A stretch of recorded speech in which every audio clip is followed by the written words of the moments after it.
Hello दोस्तों, नमस्कार, जय हिंद, भारत माता की जय। कैसे हैं आप सभी लोग? दोस्तों आशा करता हूं आप सभी लोग अच्छे होंगे। दोस्तों आज का ये जो वीडियो है आपको पूरा देखना पड़ेगा और अंत तक देखना पड़ेगा अगर आप एक अच्छे सनातनी और एक अच्छे हिंदू हैं तो। दोस्तों इस वीडियो में मैं आपको वो दिखाने जा रहा हूं सच्चाई जिसे देख के आप भी कहेंगे कि आखिर नुपुर शर्मा के ही खिलाफ क्यों। ये क्वेश्चन आपके मन में जरूर उठेगा और इसको मैं प्रमाणित करके दिखाऊंगा इस वीडियो में। दोस्तों जैसा कि हम सभी जानते हैं कि नुपुर शर्मा ने अभी कुछ दिन पहले टाइम्स नाउ पे एक ऐसी डिबेट कर रही थी जिसमें उन्होंने कुछ ऐसी भाषा बोल दी जो कि हमारे देश के मुस्लिमों को तो रास नहीं आ रही है लेकिन विश्व के भी मुस्लिमों को रास नहीं आई है। जी हाँ दोस्तों, उन्होंने पैगंबर मोहम्मद साहब के विषय में ऐसा कुछ कह दिया था जिससे पूरे देश और विश्व स्तर पे लोग बौखलाए हुए हैं और हमारे देश का माहौल ऐसा खराब हो चुका है कि ऐसा लगता है कि कभी भी दंगा जैसा माहौल बन सकता है। लेकिन दोस्तों इसके पीछे की वजह क्या है, इसके क्या नुपुर शर्मा ही केवल दोषी हैं इसके लिए, ये सारी चीजें हम इस वीडियो में देखेंगे और मैं आपको वादा करता हूं कि आप जरूर एक बार कहेंगे कि नहीं, नुपुर शर्मा अगर ने गलती की है, अगर इन्होंने अभद्र टिप्पणी की है तो ये जो कथाकथित लोग हैं जो ये टिप्पणियां करते हैं इनके खिलाफ भी कार्रवाई होनी चाहिए। तो आइए मैं आपको वीडियो दिखाता हूं, उसके बाद आप खुद निर्णय कर लीजिएगा कि क्या सही और क्या गलत। तो आइए स्टार्ट करते हैं। ऐसी आती है कि सच बोलने की सजा कई लोगों को मिल चुकी है और नुपुर शर्मा को भी वही सजा मिल रही है। नुपुर शर्मा के साथ है, मैं भी नुपुर शर्मा और भाई नवीन जिंदल के साथ हूँ और सरकार से कहना चाहती हूँ, हिम्मत है तो जरा ओबीसी को गिरफ्तार करके दिखाओ। ओबीसी फूल नहीं बरसा रहा है। बरेली का तोकीर रजा 10 जून को क्या कहा उसने, खुले आम 100 करोड़ को धमकी दी है ना।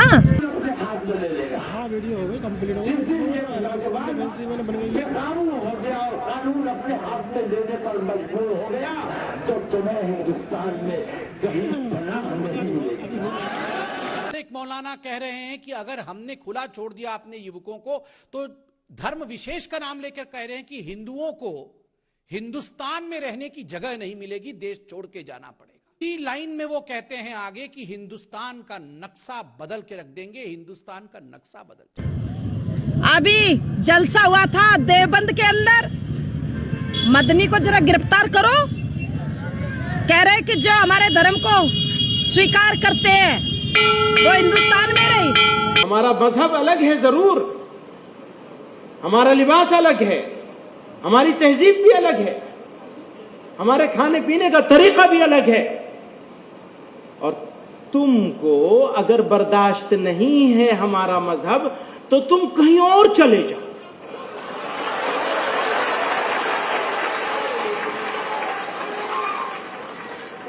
भेजना नहीं है किसी को, भेजना नहीं है किसी को, क्योंकि वो जरा सी बात पे कहते हैं ना पाकिस्तान चले जाओ। भैया तुम्हें मौका नहीं मिला था पाकिस्तान जाने का, हमें मौका मिला था, हमने रिजेक्ट किया है उसे पाकिस्तान जाने के मौके। इसलिए हम नहीं जाएंगे, जिसको भेजने का शौक है वो चला जाए। और मैं कहूंगी सरकार से, आदरणीय योगी जी से, जुम्मे की नमाज के बाद जो मौलवियों का भाषण होता है उसकी वीडियो रिकॉर्डिंग कराई जाए और जहां पर दंगे होते हैं वहां के मदरसे और मस्जिद को तुरंत प्रतिबंधित कर दिया जाए, फिर कहीं दंगा नहीं होगा, अल्लाह भी खुश होगा और पूरा मोहल्ला भी खुश रहेगा। देखते रहिए दोस्तों, अभी तो बहुत कुछ देखना बाकी है, अभी देखते रहिए आप। बस मैं आपसे यही कहूँगा कि निर्णय भी करते रहिए कि क्या उचित है और क्या अनुचित है, क्या सही और क्या गलत। क्या केवल एक महिला के टिप्पणी पे जो कि उन्होंने कोट करके किसी बुक का कोट करके बताया है, क्या उसको इस तरीके से धमकी देना, रेप की धमकी देना, सर धड़ से अलग करने की बात आ रही है। बहुत कुछ सुनने को मिल रहा है और ये केवल हिंदुस्तान से नहीं विश्व से मिल रहा है। तो क्या ये उचित है? आप आगे देखिए। तो फिर सर पे कफन बांध के लोग निकल भी आएंगे मैदान में, ज़्यादा दिन इंतजार नहीं कर पाएंगे। अब ज़्यादती की इंतहा, सब्र की इंतहा हो रही है। अगर यही मतलब होना है तो फिर ठीक है, वो ये बिल्कुल जायज़ बात है कि एक तरफा कार्रवाई हो रही है। 90%, 95% मुसलमानों की गिरफ्तारी हो रही है, 2-4% में उनकी हो रही है, उसकी कोई हैसियत नहीं, 10% में उनकी मान लीजिए। और ये जो एपिसोड है इसको उसी निगाह से अगर देखा जाए तो ऐसा नहीं है कि मुस्लिम ही खाली उसमें मुजरिम है। मुसलमान गया था, अब गलती की, जुलूस नहीं निकालना चाहिए, लेके जा रहा था, लेकिन पत्थर तो ऊपर से आए ना। कमलेश तिवारी को मार दिया गया, उसी तरह से नुपुर शर्मा दोष क्या है? मैं मोदी जी से पूछता हूँ, मैं जेपी नड्डा से पूछता हूँ और भारतीय जनता पार्टी के सभी कार्यकर्ताओं से पूछता हूँ, तुम नुपुर शर्मा का दोस्त बताओ, है औकात? किसी की औकात नहीं है, मोदी नहीं, सबकी, किसी की औकात नहीं है तुम्हारी कि बता दो कि थी नुपुर शर्मा की गलती क्या हो। किताब में जाकिर नाइक नहीं वही चीज कहा है। दम In medical science, we say that a girl reaches maturity depending upon her food, depending upon the climate.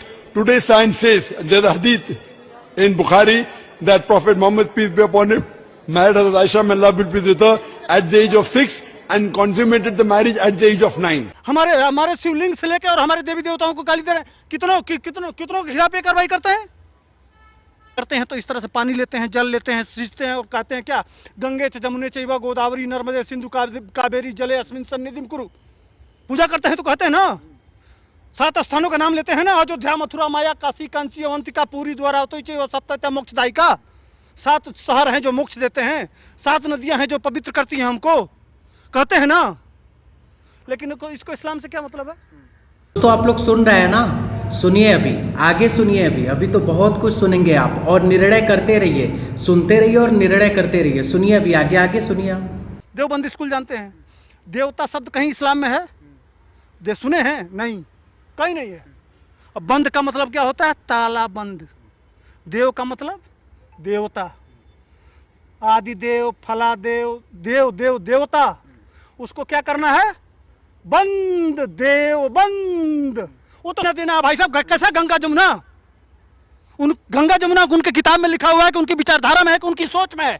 कभी गंगा में नहाने वो पवित्र होने जाते हैं क्या? Problem at all. अगर आप गलत बोल रहे हैं किसी धर्म के बारे में तो आपको सुनना पड़ेगा, ये बड़ी सीधी सी बात है। मैं आपका सम्मान तब करूंगा तब तक आप मेरा सम्मान करेंगे। अगर आप मेरे ऊपर हमला करेंगे, मुझे चांटा मारने की कोशिश करेंगे, तो मुझे लगता है मैं इतना सीधा नहीं हूं कि मैं चुपचाप बैठ जाऊंगा, पलट कर वार करूंगा ही।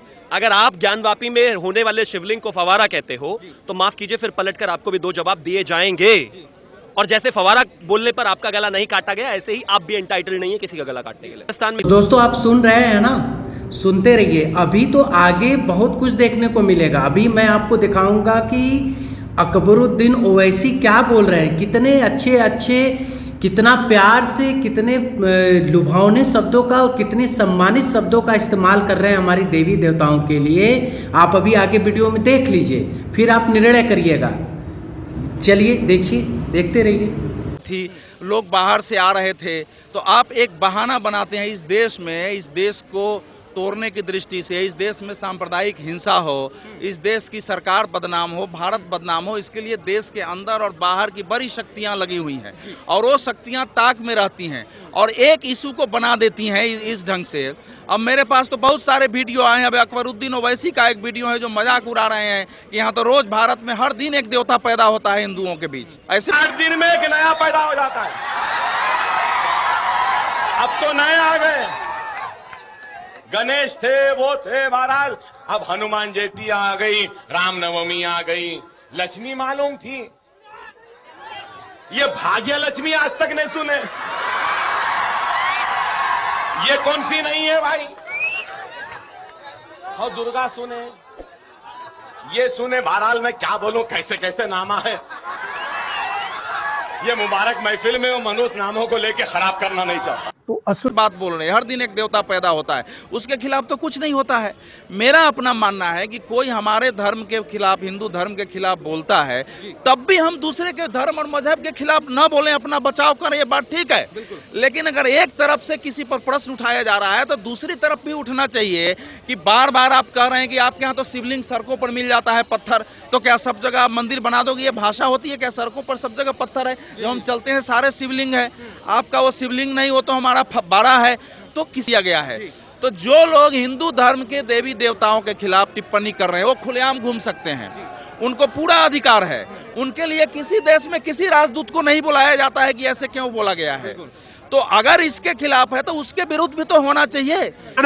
तो दोस्तों आपने वीडियो देख ली ना, अभी तो बहुत कुछ बाकी है। मैं कितना दिखाऊं, वीडियो बहुत बड़ा हो जाएगा, इस वजह से मैं आपको नहीं दिखा पा रहा हूं, लेकिन मैं अगली वीडियो बनाऊंगा, उसमें जरूर दिखाऊंगा सारी चीज़ें। दोस्तों मैं ये नहीं कह रहा हूँ कि किसी धर्म का सम्मान होना चाहिए और किसी धर्म का अपमान होना चाहिए, क्योंकि देखिए पूजनीय अगर मुस्लिम धर्म के लोग भी अगर अपने अल्लाह अपने पैगंबर को पूजते हैं तो उनका भी सम्मान होना चाहिए। अगर हिंदू लोग अपने धर्म को अपने देवी देवताओं को पूजते हैं तो उनका भी उतना ही सम्मान होना चाहिए। किसी के भी आस्था से छेड़खानी नहीं होनी चाहिए। डिबेट होनी चाहिए, डिबेट करना कोई बुरी बात नहीं है। सत्ता पार्टी में कोई अगर सत्ताधारी पार्टी है और विपक्ष में कोई बैठा हुआ है तो डिबेट होना चाहिए, क्योंकि क्या सही और क्या गलत होता है इसका पता डिबेट से ही पता चलता है और ये होना चाहिए। लोकतंत्र में इसकी बहुत ज़रूरत है। लेकिन दोस्तों अगर आस्था के नाम पे किसी का कत्ल होने लगे, किसी को जान से मारने की धमकी मिलने लगे, ये भी तो गलत है ना। और केवल एक को क्यों, दूसरों को भी किया जाए। केवल एक पे ही टारगेट क्यों बनाया जाए, दूसरे पे भी टारगेट बनाया जाए। जिन्होंने आपकी ये बातें, अगर नुपुर शर्मा ने आपके पैगंबर मोहम्मद के साहब के बारे में ये बातें कह दी हैं तो ठीक वही साहब बात तो आपने डिबेट में अभी पिछले वीडियो में देख ली किसने क्या कहा है। जरा उनको जाके बुला लीजिए उनको, मैं तो उनका नाम भी नहीं ले रहा हूँ, उनको बुला लीजिए, उनसे भी पूछ लीजिए कि उन्होंने सभा में ही खुले डिबेट में ये बात कही है। तो ये सब चीज़ें होती रहती हैं। तो इसके लिए किसी का जान से मार देना और किसी को धड़ से अलग कर देना, प्रोपेगेंडा चलाया जाना किसी के विरुद्ध, और हमको तो लगता है कि बहुत दिनों का जो भड़ास है वो नुपुर शर्मा के माध्यम से निकाला जा रहा है। क्या ऐसा तो नहीं है ना कुछ? तो दोस्तों लास्ट में मैं यही कहूँगा कि सम्मान सबका होना चाहिए, किसी का अपमान नहीं होना चाहिए। हिंदू हो, मुस्लिम हो, सिख हो, ईसाई हो, सबको मिलजुल के इस देश में रहना है और सबको इस देश को आगे बढ़ाना है। तब तक के लिए जय हिंद, जय भारत, भारत माता की जय। दोस्तों अगर ये वीडियो पसंद आई होगी तो इसे लाइक, सब्सक्राइब और शेयर करिएगा। तब तक के लिए जय हिंद, नमस्कार।